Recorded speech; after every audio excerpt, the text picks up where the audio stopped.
أعوذ بالله من الشيطان الرجيم بسم الله الرحمن الرحيم قال الله تعالى في الكتاب الكريم بسم الله الرحمن الرحيم عزت مند ساتھیوں، ہم نے قرآن کریم سے پہلے قرآن کے کچھ آداب اور رسول شروع کیے تھے۔ قرآن کریم سے پہلے قرآن کریم کے 4 آداب ہیں، 5 آداب ہیں۔ پہلا ادب یہ تھا کہ نیت کا خالص ہونا۔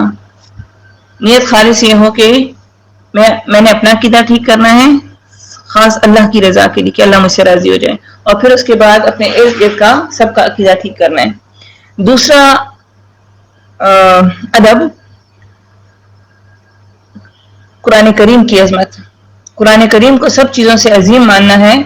جب قرآن کا درس شروع ہو جائے اور ٹائم مقرر ہو جائے تو پھر دنیاوی کام پسے پش ڈال دینے، ٹھیک ہے نا۔ خوشی ہو غم ہو، یہ بعد میں بھی خوشی کی مبارکی بھی ہو سکتی ہے اور غم کی تعزیت بھی، لیکن قرآن کا وقت جو مقرر ہے وہ نہیں چھوڑنا۔ تیسرا ادب راستے میں آنے جانے مدرسے کے ادب، یعنی آتے جاتے جو مدرسے کا ادب ہے کہ گھر سے باوضو نکلو، مرد ہو تب بھی ادھر مت دیکھو، ذکر اذکار کرتے رہو، اللہ کا شکر ادا کرو کہ اللہ تعالیٰ نے آپ کو بے حساب نوازا ہے، اور بہتر یہ ہے کہ آپ اپنے سبق کو دوہرا لیں آتے جاتے، ادھر ادھر نہ دیکھیں۔ چوتھا ادب درسگاہ کے اندر کا ہے کہ درسگاہ کے اندر 5 منٹ پہلے 10 منٹ پہلے آؤ، باوضو آؤ، اپنا قلم ہو، اپنی کتاب ہو، اپنا قرآن کریم ہو بیاض والا، قرآن کریم بیاض والا ہو، کاپی آپ کے پاس ہو، 2 قلم ہو کہ اگر ایک لکھنا بند کر دے تو کسی سے مانگنا نہ پڑے، متوجہ بیٹھو، ٹیک نہ لگاؤ، کیونکہ شہنشاہوں کے شہنشاہ کے دربار میں ہو۔ مشکل الفاظ کی میننگ بیاض والے قرآن میں لکھو اور جو تفسیر ہے وہ کاپی میں لکھو، ٹھیک ہے۔ اور جیسے کہ نبی پاک صلی اللہ علیہ وسلم نے فرمایا استعینی بیمینک کا، کہ اپنے دائیں ہاتھ کا استعمال کرو۔ 5واں ادب یہ ہے کہ جو سیکھا ہے وہ سکھاؤ، یعنی جو تمہیں اللہ رب العزت تمہاری جھولی میں علم ڈال رہے اس کو اپنے تک محدود نہ رکھو بلکہ اس کو بانٹو، کیونکہ علم بانٹنے سے کم نہیں ہوتا بلکہ زیادہ ہوتا ہے۔ نبی پاک صلی اللہ علیہ وآلہ وسلم نے فرمایا بلغ عنی ولو آیات، مجھ سے پہنچا دو اگرچہ کہ ایک آیات کیوں نہ ہو۔ پھر رسول صلی اللہ علیہ وسلم فرماتے ہیں خیرکم من تعلم القرآن وعلمہ، تم میں سے بہتر وہ ہے جو قرآن سیکھے اور سکھائے۔ عزت مند ساتھیوں، پھر اس کے بعد ہم نے قرآن کریم کہ ہمارے اوپر کچھ حقوق ہیں سیکھنے کے لیے، وہ حقوق اصول اور قاعدے کہلاتے ہیں۔ وہ مختصر ہم یہ پڑھاتے ہیں اصول و قواعد قرآن، یعنی کسی بھی کتاب کو سیکھنے کے لیے ضروری ہے نا کہ اس کے نام کا جاننا، مصنف کا جاننا، مضمون کا جاننا، کیونکہ جو مضمون کتاب کے اندر ہوتا ہے نام اس کے مطابق ہوتا ہے۔ فقہ کی کتاب فقہی کہلاتی ہے، حدیث کی کتاب کا نام حدیث کے مطابق ہوتا ہے، سائنس کی کتاب کا سائنس کے مطابق ہوتا ہے۔ تو سب سے پہلے کتاب کے نام پر غور کیا جاتا ہے، تو یہاں سب سے پہلے اسماء قرآن کریم، قرآن کریم سے پہلے قرآن کریم کے نام، ٹھیک ہے۔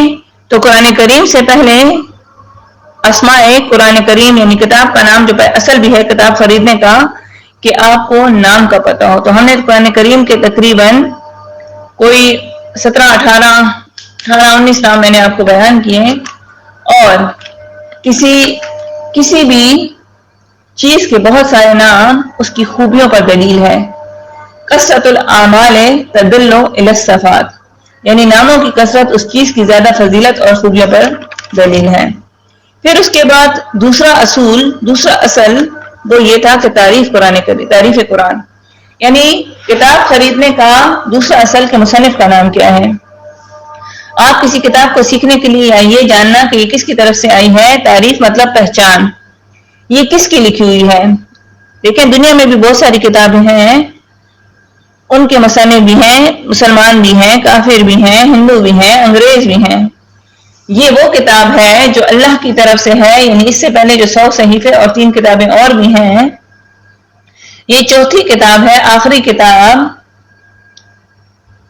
اور 100 صحیفے اور 3 کتابیں تو کتاب اللہ ہے، لیکن یہ کلام اللہ ہے۔ اب یاد رکھو جس کتاب کا مصنف جتنا مشہور ہوتا ہے وہ کتاب اتنی ہی بکتی ہے نا۔ تو یہاں تک ہم نے پڑھا تھا قرآن کریم کی تعریف قرآن کریم، ٹھیک ہے، یعنی مصنف کا نام. تو اب ہمیں معلوم ہو گیا کہ یہ مالک الملک کی کتاب ہے. اب آج کا جو ہمارا تیسرا اصول ہے حکمت نزول قرآن، یعنی تیسرا اصول کتاب خریدنے کا کہ کتاب کا مضمون کیا ہے. قرآن کے سمجھنے کے لیے ہم اصول بیان کرتے ہیں کہ قرآن کریم کو کس لیے اتارا گیا ہے، یعنی بھیجنے والے کی وجہ کیا ہے. اس کے لیے بھی ایک دو آیات نکالتی ہوں، باقی میں آپ کو بتاؤں گی، آپ قرآن کریم میں دیکھ لیجئے گا، کیونکہ پھر وقت کم ہوتا ہے، وقت تنگ پڑ جاتا ہے اور پھر لوگ تنگ ہونا شروع ہو جاتے ہیں. ذرا سورہ اعراف دیکھیں، آیت نمبر 2 اور 3. اللہ رب العزت نے قرآن کریم کے نزول کی حکمت بیان کی کہ آیا اس قرآن کو کس لیے نازل کیا گیا ہے.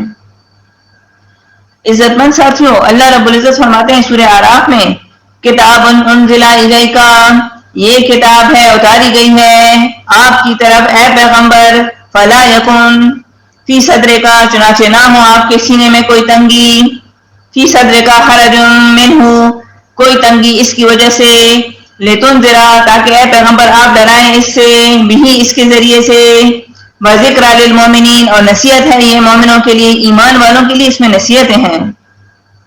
اتبعوا، تم پیروی کرو، ما انزل، اس کی جو اتاری گئی، الیکم من ربکم، تمہاری طرف تمہارے رب کی طرف سے، ولا تتبعوا، اور نہ تم پیروی کرو، من دونہ اولیاء، اس کے سوا اور دوستوں کی، یعنی اللہ کے سوا کسی اور کو، رحمان کے سوا کسی اور کو دوست نہ بناؤ.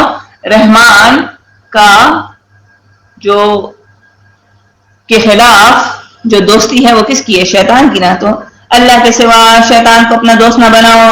قلیلا ما تذکرون، بہت ہی کم تم نصیحت حاصل کرتے ہو. اے لوگو، تمہیں جب توحید کا بیان ہوتا ہے تو تم میں سے بہت کم ہیں جو اس سے نصیحت لیتے ہیں.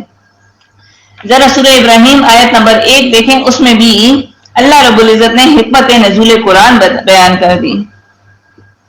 اللہ رب العزت فرماتے ہیں، الف لام را، کتاب یہ عظیم الشان کتاب ہے، انزلناہ، ہم نے نازل کیا اسے، الیکا، اے پیغمبر آپ کی طرف، لتخرج الناس، تاکہ آپ نکالیں لوگوں کو، من الظلمات، اندھیروں سے، الی النور، اجالے کی طرف، کفر کے اندھیروں سے، جہالت کے اندھیروں سے نکالیں ایمان کی روشنی کی طرف، شرک کے اندھیروں سے، بدعت کے اندھیروں سے ایمان کی روشنی کی طرف، توحید کی روشنی کی طرف، بِإِذْنِ رَبِّهِمْ، ان کے رب کے حکم سے، إِلَى صِرَاطِ الْعَزِيزِ الْحَمِيدِ، اس ذات کے راستے کی طرف جو نہایت غالب ہے، خوب قابل تعریف ہے.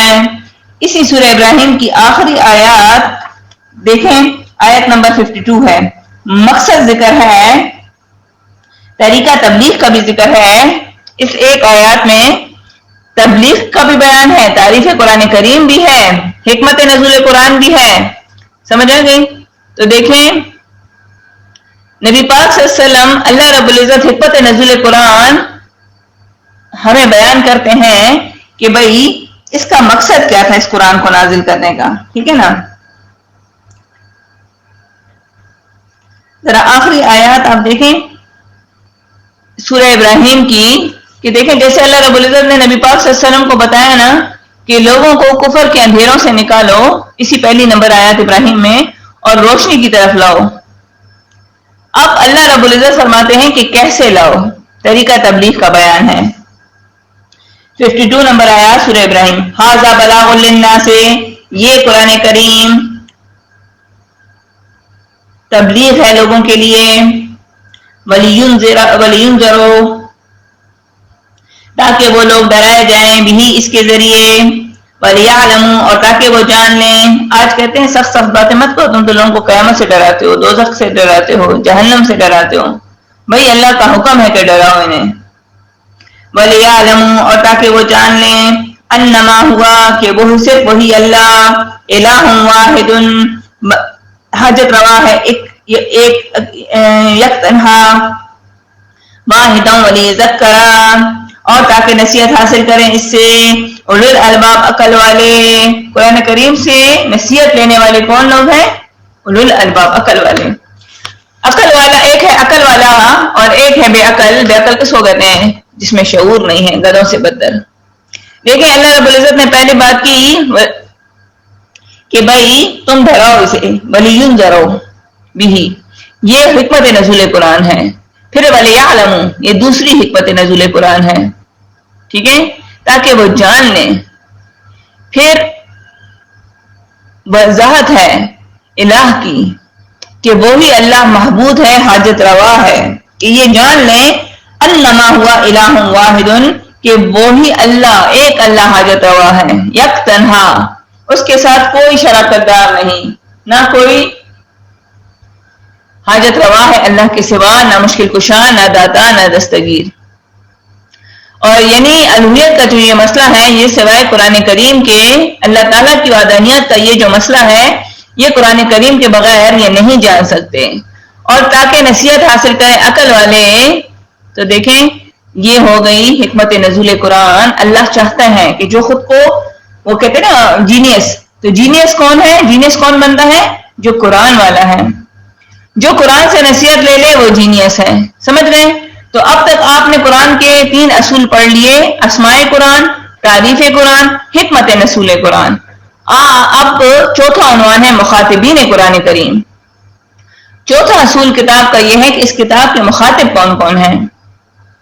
دیکھیں اب حکمت نزول قرآن پیچھے سورہ سبا آیت نمبر 6 میں بھی ہے، سورہ یاسین 5-6 میں بھی ہے، سورہ انعام 51 میں بھی ہے، سورہ صاد 29 میں بھی ہے، ٹھیک ہے.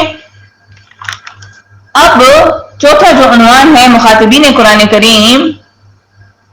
قرآن کریم کن کن لوگوں کو خطاب کرتا ہے؟ قرآن کے مخاطب کون لوگ ہیں؟ قرآن کریم کے پڑھنے کا طریقہ بھی یہی ہے کہ جب آپ اس کو پڑھو تو یہ جانو کہ یہ کس سے مخاطب ہے. قرآن کریم 2 طرح کے لوگوں سے مخاطب ہے، ایک کافر اور ایک مومن. کافروں کو خطاب کا طریقہ الگ ہے اور مومنوں کو خطاب کا طریقہ الگ ہے. اگر اب ایک آدمی نہیں سمجھے گا تو کیا فائدہ. قرآن کے 2 بڑے مخاطب ہیں، ایک مومن اور ایک کافر. مومن تو ہر ایک کو معلوم ہے، یعنی مومن تو ایک ہی ہوتا ہے، اس میں کوئی دوسرا تیسرا اچل وال ہوتا ہی نہیں ہے. اور دوسرا جو فرقہ ہے کافروں کا، یعنی منکرین قرآن کا، یہ اب 4 فرقوں میں تقسیم ہے اور یہ اللہ پھر ان سے الگ الگ مخاطب کرتا ہے. قرآن کریم کی دوسری قسم کے مخاطبین یہ 4 بڑے فرقے ہیں. ایک مشرک کہلاتا ہے، دوسرا یہود کہلاتا ہے، تیسرا نصارہ کہلاتا ہے اور چوتھا منافق. اب پہلا جو ہے اس میں مشرک کو پہچاننا ضروری ہے کہ وہ کون ہے. اب ہمارے لوگ سمجھتے ہیں کہ جو بولے خدا 2 ہیں یا بتوں کو سجدہ کرنا.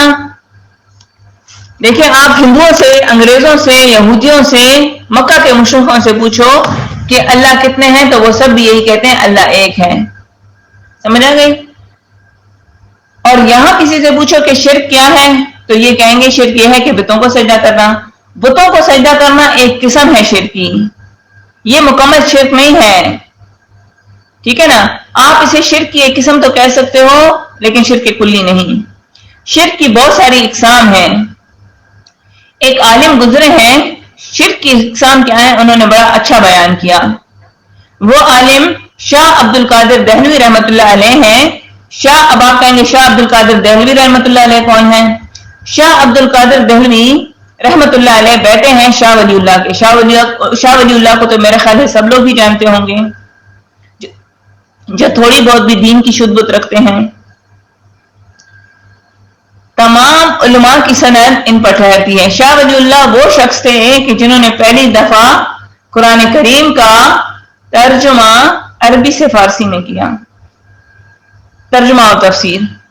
اس کے بعد ان کی انگلیاں کاٹ دی گئی تھیں. دیکھیں تمام علماء کی سند ان پر ٹھہرتی ہے، چاہے وہ علماء پاکستان کے ہوں، ہندوستان کے ہوں، ایران کے ہوں، افغانستان کے ہوں، کہ شاہ ولی اللہ ہم سب کے استاد ہیں. تو شاہ ولی اللہ کے بیٹے شاہ عبد القادر دہلوی کہتے ہیں، دیکھیں اور یہ اس وقت کی بات ہے کہ جب نہ دیوبند تھا، نہ پنج پیر تھا، نہ کوئی وہابی تھا. یہ دیوبند کے بننے سے 100 سال پہلے وفات پا چکے ہیں شاہ عبد القادر دہلوی. وہ اپنی کتاب معز القرآن میں ان کی اردو کی تفسیر ہے. وہاں سورہ بقرہ آیت نمبر 221 کے نیچے لکھتے ہیں کہ پہلے کافر اور مشرک کے درمیان، کافر اور مومن مسلم کے درمیان رشتہ ناتا جائز تھا، لیکن پھر اس آیات کے نزول کے بعد یہ جو ہے حرام ٹھہرا. یعنی جب سورہ بقرہ کی آیت نمبر 221 نازل ہو گئی تو پھر کافر اور مشرک کے درمیان، مومن کے درمیان رشتہ ناتا حرام ہو گیا. یعنی عورتوں کے درمیان پہلے لینا دینا جائز تھا. اس آیت کی روشنی میں لکھتے ہیں کہ اگر مرد یا عورت جس نے بھی شرک کیا اس کا نکاح ٹوٹ گیا. یعنی اس آیت کے بعد یہ حکم ہے کہ جس کسی مرد یا عورت نے شرک کیا تو ایک کافر ہو گیا اور ایک مسلمان رہ گیا. اب شرک کیا ہے؟ شرک یہ ہے کہ اللہ کی صرف کسی اور میں مانے، جیسے اللہ کو حاضر، ناظر، عالم الغیب، متصرف، مشکل کشا. یہ شرک کی تعریف شاہ عبد القادر دہلوی نے کی ہے، اور وہ نہ دیوبندی تھے، نہ پنجپیری تھے، نہ وہابی. آج تو جو شخص یہ بات کہتا ہے کہ حاجت روا صرف ایک اللہ ہے تو لوگ کہتے ہیں یہ تو وہابی ہے یا یہ پنجپیری ہے. تو دیکھیں یہ مسئلہ نہ پنجپیری کا ہے نہ وہابی کا، یہ مسئلہ تو قرآن کریم کا ہے اور قرآن کہتا ہے. اب آ جاتے ہیں آیت نمبر 221 سورہ بقرہ کی طرف. اللہ رب العزت فرماتے ہیں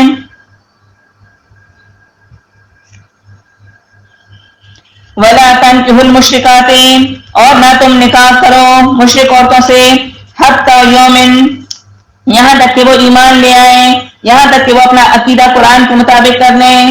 وَلَأُمَّةٌ مُؤْمِنَةٌ، اور البتہ لونڈی مومنہ خیرٌ بہت بہتر ہے، خیرٌ من مشرکۃ وَلَوْ أَعْجَبَتْكُمْ، اور اگرچہ وہ بلی لگے تمہیں. اللہ رب العزت فرماتے ہیں اور نہ تم نکاح کرو مشرک عورتوں سے یہاں تک کہ وہ ایمان لے آئیں، عقیدہ قرآن کے مطابق کر لیں، اور البتہ لونڈی مومنہ بہت بہتر ہے مشرک عورت سے، اگرچہ وہ بلی لگے تمہیں. عورت کیوں بلی لگتی ہے؟ خوبصورتی کی وجہ سے، دولت کی وجہ سے، یا حسب نسب کی وجہ سے. اللہ فرماتے ہیں یہ کوئی بھی چیز تمہیں اٹریکٹ نہ کرے. وَلَا تَنكِحُوا، اور نہ تم نکاح میں دو مسلمان عورتوں کو، وَلَا تَنكِحُوا الْمُشْرِكِينَ، مشرک مردوں کے، حَتَّى، یہاں تک کہ يُؤْمِنُوا، وہ ایمان لے آئیں، اپنا عقیدہ قرآن کے مطابق کر لیں. وَلَعَبْدٌ مُؤْمِنٌ خَيْرٌ مِّن مُشْرِكٍ وَلَوْ أَعْجَبَكُمْ، اور البتہ غلام مومن بہت بہتر ہے مشرک مرد سے، اگرچہ وہ بھلا ہی لگے تمہیں، خوبصورتی کے لحاظ سے، مال کے لحاظ سے، نسب کے لحاظ سے. اولئک یدعون الی النار، یہ مشرک بلاتے ہیں تمہیں آگ کی طرف. یعنی یہ مشرک عورت اور مرد بلاتے ہیں آپ کو آگ کی طرف. واللہ یدعو، اور اللہ بلاتا ہے الی الجنت، اور اللہ دعوت دیتا ہے آپ کو جنت کی طرف، والمغفرت، اور مغفرت کی طرف، باذنہ، اپنے حکم سے. وَيُبَيِّنُ، اور بیان کرتا ہے آیاتہ، اپنی آیات، للناس، لوگوں کے لیے، لعلہم یتذکرون، تاکہ وہ نصیحت حاصل کر لیں. سمجھ آ رہی ہے میری بات آپ کو؟ تو دیکھیں یہ توحید کا جو مسئلہ ہے یہ قرآن کا مسئلہ ہے. قرآن کہتا ہے یہ شاہ ولی اللہ کا یا شاہ ولی اللہ کی اولاد کا مسئلہ، جو وہ کہتے ہیں کہ شرک یہ ہے کہ اللہ کی صفت کسی اور میں جانے. سمجھ آ گئی؟ اللہ کی صفات مخلوق کو دینا. یہاں یہ نہیں کہا کہ شرک یہ ہے کہ بتوں کو سجدہ کرنا، ایسا نہیں کہا کہ بتوں کو سجدہ کیا، خدا کو دو مانا تو یہ شرک ہے. سب سے پہلے یہ جاننا بہت ضروری ہے کہ آیا شرک کیا ہے. مکے کے مشرک آیا اللہ کو مانتے تھے یا نہیں؟ مانتے تھے، بلکہ خالق و رازق مانتے تھے.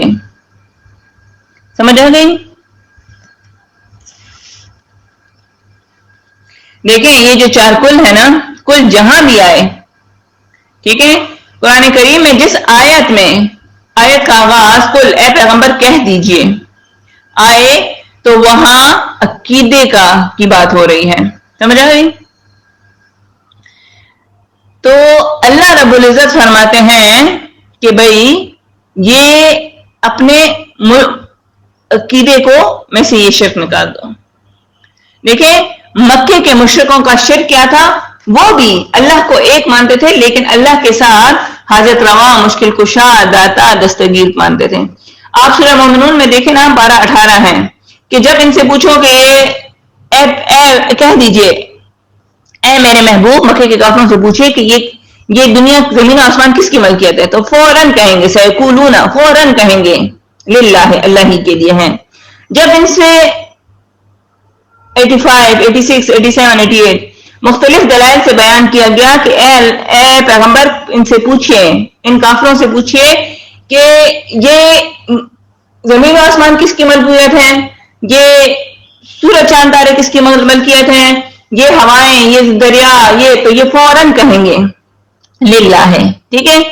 اسی طرح پھر آپ سورہ یونس آیت نمبر ذرا 31 نکالیں اور پارہ 11 ہے.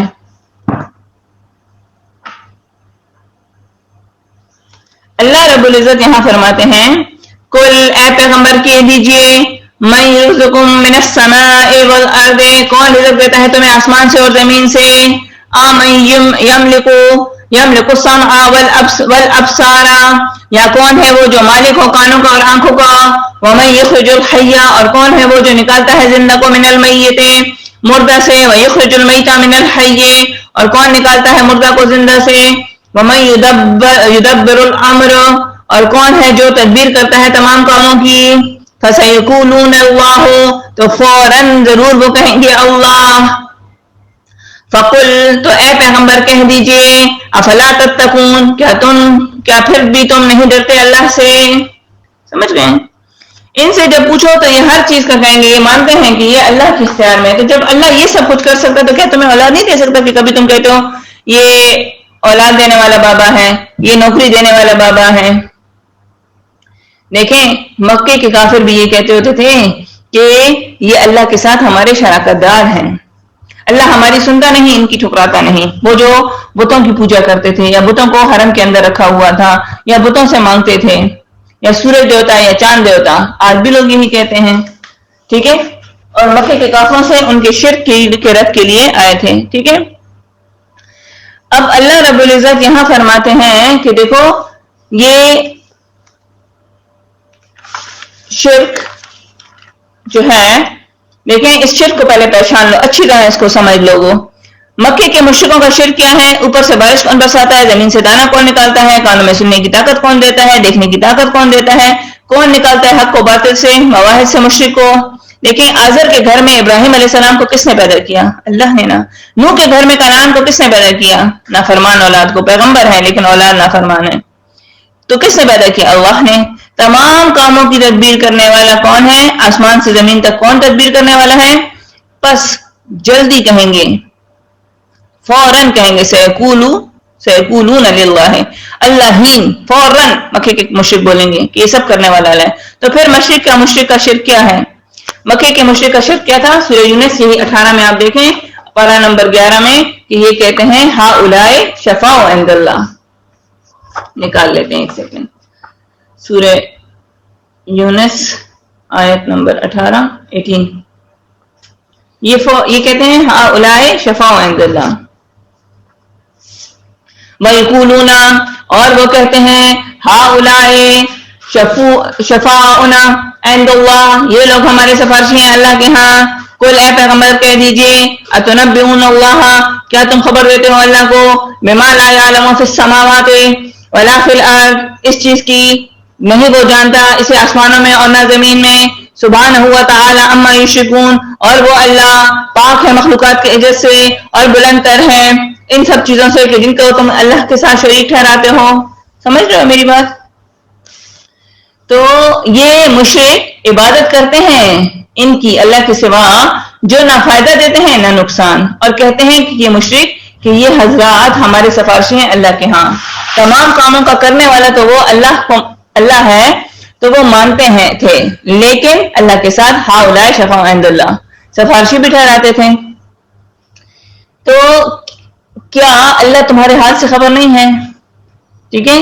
اللہ علیم بذات صدور ہے، اللہ سے مانگو، مکے کے کافروں کی طرح نہ کرو. کیونکہ دیکھو پھر اللہ تعالیٰ نے ان کی عبادت کو سورہ انفال آیت نمبر 32 میں کہا کہ یہ بیت اللہ کے اندر ان کی عبادات میرے لیے تالیاں اور سیٹیاں ہیں. پھر یہ نہ ہو کہ ہمارے لیے بھی یہ عبادات منہ پر مار دی جائیں. مکے کے 52 حج کیے تھے ابو جہل نے. ٹھیک ہے، تم کیا منڈلا رہی ہو یار درس کے بیچ میں؟ اچھا اچھا. تو اللہ رب العزت فرماتے ہیں کہ بھئی حجت البالغہ. دیکھیں اللہ تعالیٰ نے ہمیں دلیل دے دی ہے، اب اس کے بعد اللہ کے ساتھ شراکت دار نہ ٹھہراؤ. ٹھیک ہے، آج کے لیے اتنا کافی ہے. اللہ رب العزت اسے قبول اور منظور فرمائے. وآخر دعوانا ان الحمد للہ رب العالمین. آمین ثم آمین.